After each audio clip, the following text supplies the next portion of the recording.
Thank you, Simon. So basically, just for the second season, the second edition of it was a tough one in terms of performance, team performance, and we were far from our best in terms of our execution.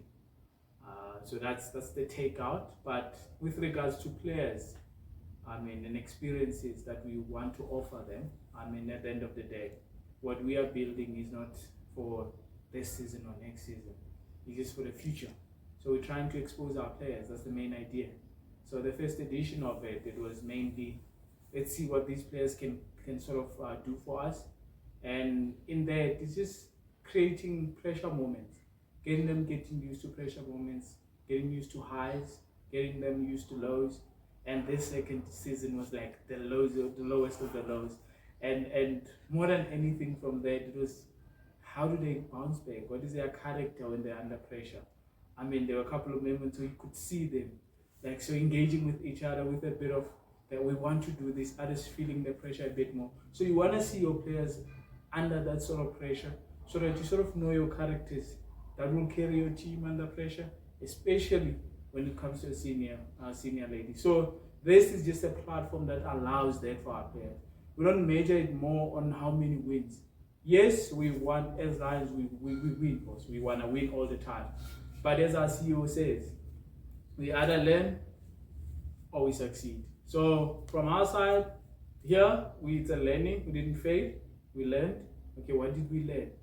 Okay, where did we not handle pressure well? Wherever execution did the nerves get the better of us? Yes. We were playing the situations a bit more than playing the game itself. So those were the little things that we could pick up from the players as they were playing. Yes, the prep because of the rain and everything else, that could have been more. But with what we were given, what we gave them, that was the best prep we could give them. And mentally just getting them there. So those were the things that we did outside of everything else. Just to make sure that the players are kicking. Playing against international players like Amara Carr, Sune Vetman, the Namibian captain, and Amara playing in the 100. Those experiences are experiences that they will only get when they play for the senior team. So once they get used to that at this level, the next time they just better the experience because now they've learned from what they've experienced. Now it's just executing from it. So let me take you back a bit to Faye Carlin. So Faye Carlin was one of the players that we included in the first one, the edition GCT. And we saw how she blossomed from carrying a form from the national Uganda 16 with Neo as well last season. So they actually did so well for it. Both of them got 50s in there. And player of the match was Neo. But Faye consistently showed, and throughout the season, even in our imaging, I think she scored like 4 50s in that. And against Division 2 teams. And that's how we prep our players. So GCT, yes, in a way gives us those pressure moments that we are looking for, that they'll be facing in the T20, Pro T20. But now, overall, the second division games that they get to play.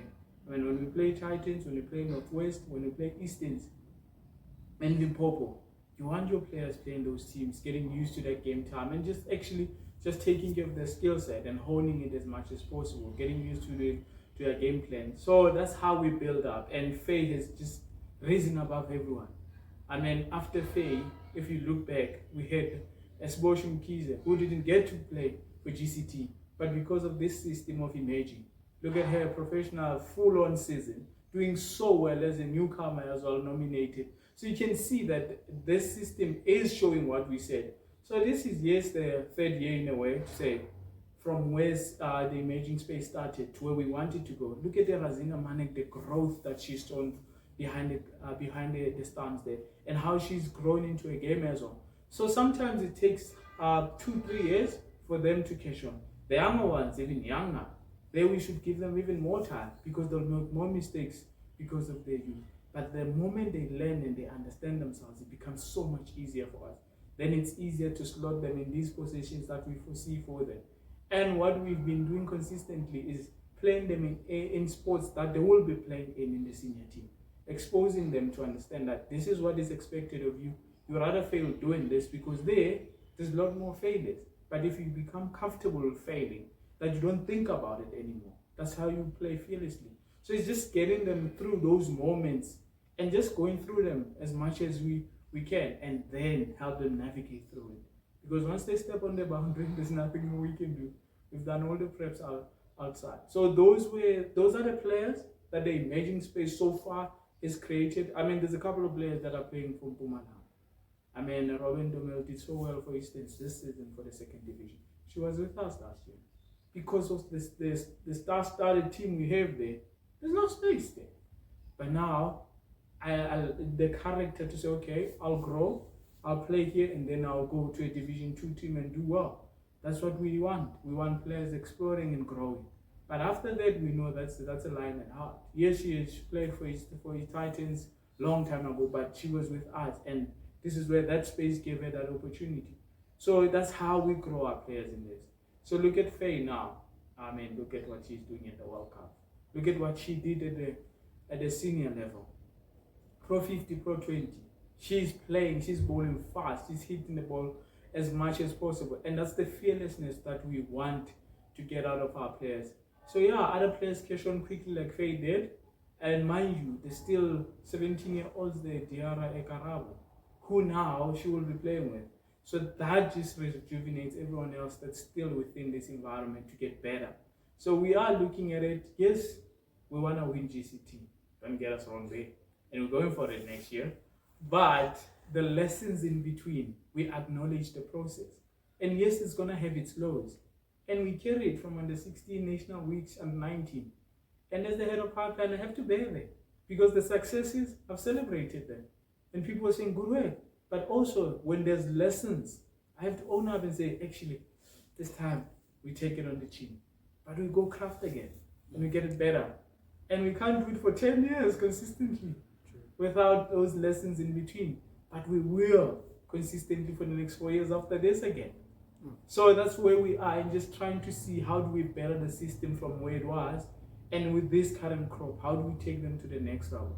So it's those little engagements in between players and us, and looking at our coaches and our stakeholders at large, and this brilliant idea of the Future Cup that we are trying to establish, where we'll be taking our best players from our class systems, plus the Black Widow T20 players that are doing so well in that competition, just to explore that and give more opportunity from our pipeline to see are there any players from there that can also fight for the sports within the emerging space. So we are actually trying to bolster this with a lot of talent and a lot of experience, because we had 8 matriculants this last year.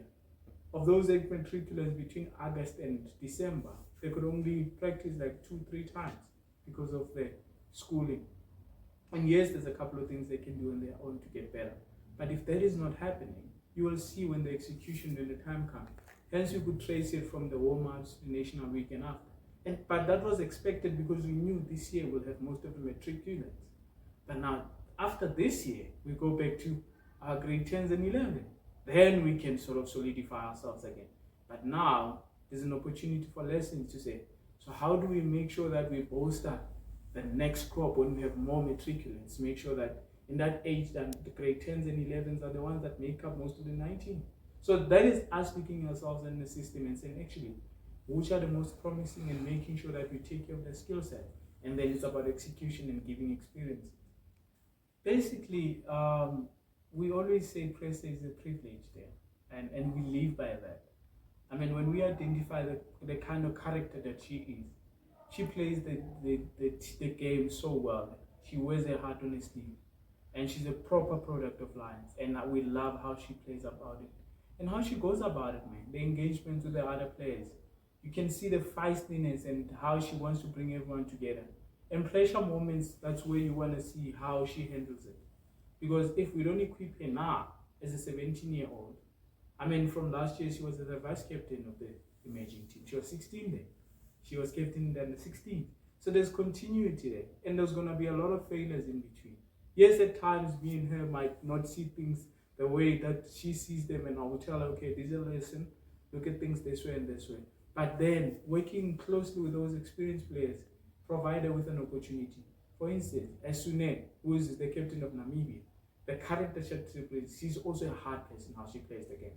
But now imagine if she can take how she does her things, and also owning up to her mistakes when she's got tactics wrong and saying, actually here we had it wrong.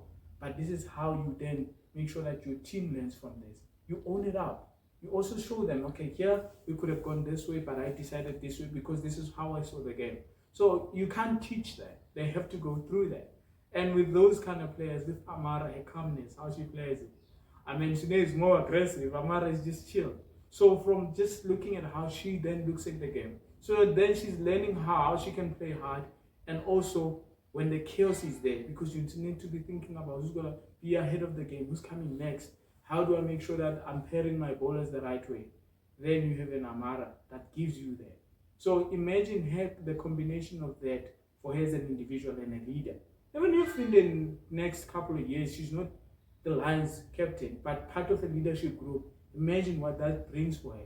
And also knowing that when you're in a leadership position, you still need to let other people support you.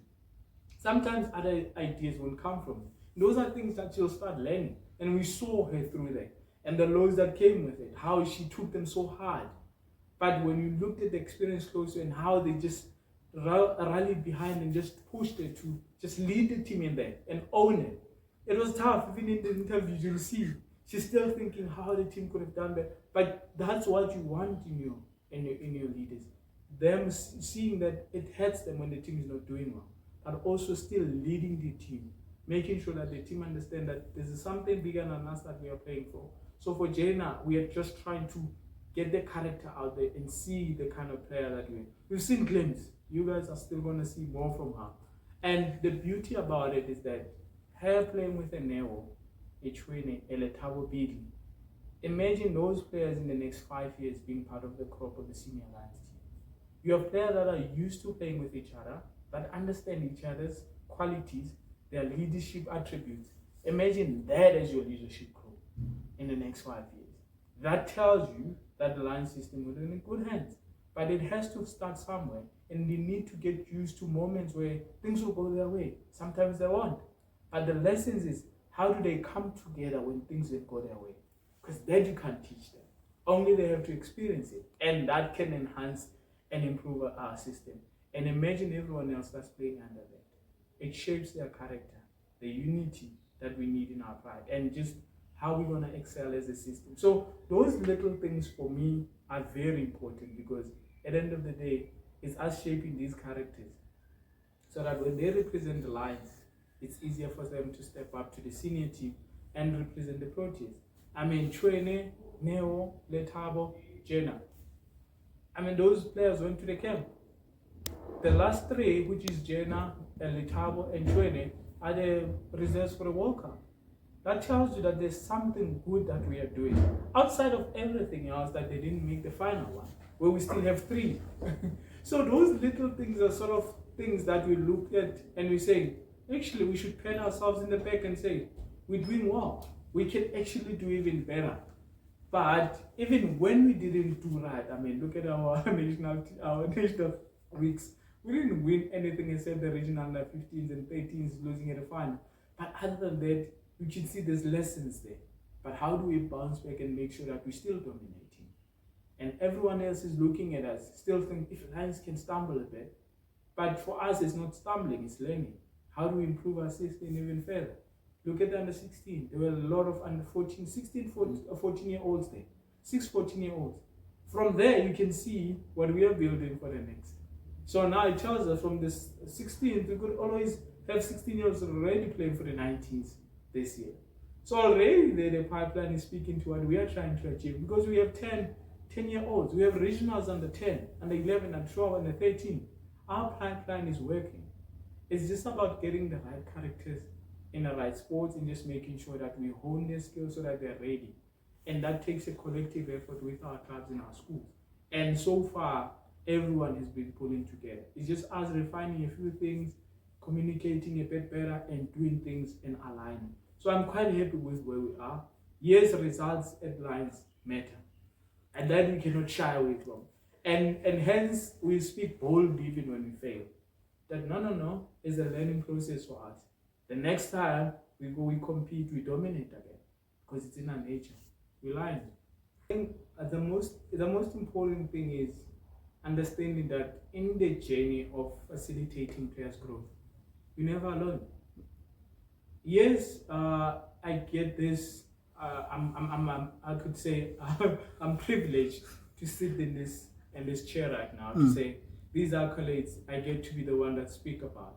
Yeah. But guys, the guys that are just under us, the guys that are supporting the system, like if you look at like your Tulang Khaleles, your Stanley Kotelos, your Slade Jeppy, I mean, like all those clubs are playing a critical role. Your Wonders Cricket Club, Randa Cricket Club, Belfast. The guys are really actually working hard at Dobsonville, Soweto. The club system, those guys, their heart are in the right place.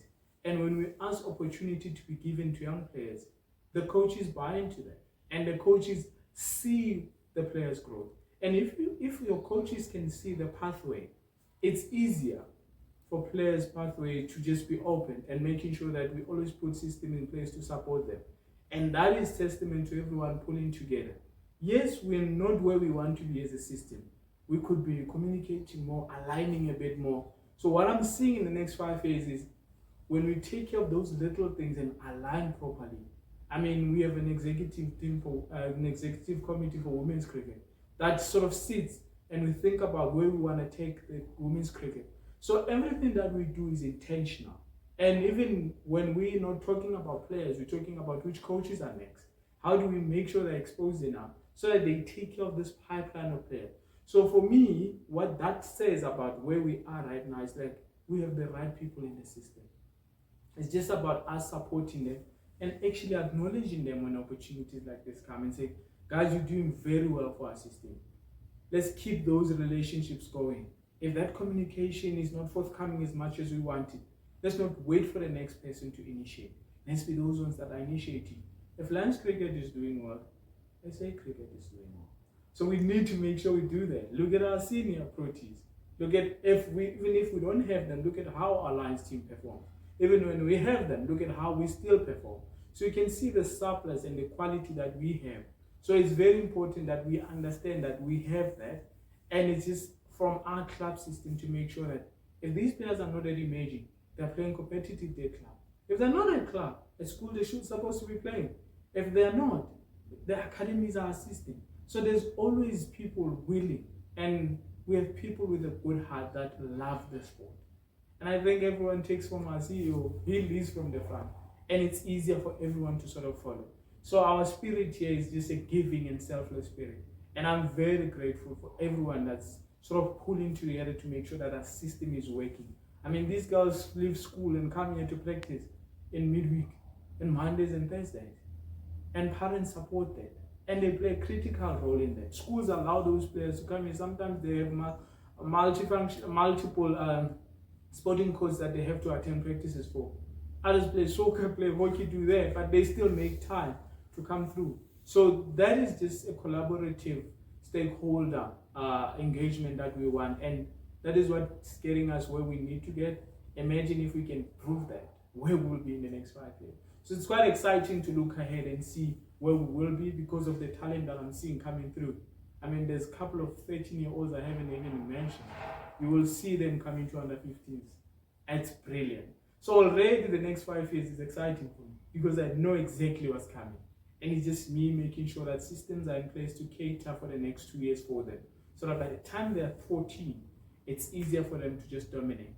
So that it's easier for them to make a step up. Because some of them are going to jump in age group to make sure that they get exposure like Karabo and Diarra did. So it's very important that we understand that. There are some players that will be fast-tracked, but others can always, from a club system, get there with it. And we have to applaud this club system for their doing and really acknowledge the sponsors like your Black Widows and everyone that are making sure that those competitions are playing throughout. Those things are very important because then our players continue playing throughout, and then that bolsters us to sort of dominate. There's a couple, but I want you guys to pay special attention to Kamogetsu training. Kamogetsu training, Jenna Lover, Eliani Swanepu. Those players are gonna like races with so much in the next coming year. And there's a couple of young ones that are still coming. So I'll just leave it for now. But these three, the plan is just to make sure that they dominate, because we can see the potential. But it's just a matter of making sure that they say it the way we say it, so that they're blind to the processes. And it's beautiful for us to mention just a few. It's not only them. There's others that we don't mention that are still fighting for the same spot as they are. Yes, these ones might be the ones that we are mentioning at the moment. But the work that we are doing with everyone else that we are not mentioning is to make sure that by the time everyone catches up to these ones, those ones are ready to blow everyone away. And that's how we take care of us. And it's very important for us to understand that, yes, we're trendsetters. There's going to be players that carry our flag. And we try and make players understand that our flag bearers doesn't mean they're more important than everyone else that we're not talking about. But it's just the ones that are making sure that people notice. Because once people notice, they want to associate. And when that happens, it creates an opportunity for people to want to associate with us. And then we can showcase what we want to do. So this season is about giving them more game time, especially the ones, the 8 that I said that went metric last year. You could see in their performance there's a lot of volume that's still missing. So it's now honing their skills right now until the winter, making sure they're fit, making sure that by the time we go to GCT next year, the same team that you saw, just maybe a couple of few new faces, provided the Future Cup gives us a couple of names of people that we didn't see in our radar, or an opportunity for players like you, high performance players from our system that are not getting as much game time in the senior team, so that when they get an opportunity, it's easier for them to stake a claim in that first team. At the end of the day, if you have your players like your Ayabonga Kakas, your Sinalo Jaftas, your Tumi Sukukunis, your Chloe Trayon, it's not easy, it's not easy to break through there. But it's about getting the next crop ready for when an emerging side is playing, and under 19 side has a tour, and the Proteas are away. Who plugs in those games? So from a line system, it's just making sure that those players have gone through those important phases. And how do you get a diamond ready? You put it through fire. So now it's just been the first baptismal from the GCT, and then what we want to get there is just diamonds. Thank you, Coachy. Lovely conversation, and I'm sure whoever gets to hear it and listen to it will get a lot of insight of your processes and how you think about everything. And I'm interested for us to have this conversation again in the winter to see how we've progressed from a GCT to pre-season preparations and which other rife diamonds you've already slotted in for us. You never know. Coach has always got aces up their sleeves, so I'm excited, and thank you so much for the conversation. Much appreciated with your time, Coach. No, thank you so much, Sam.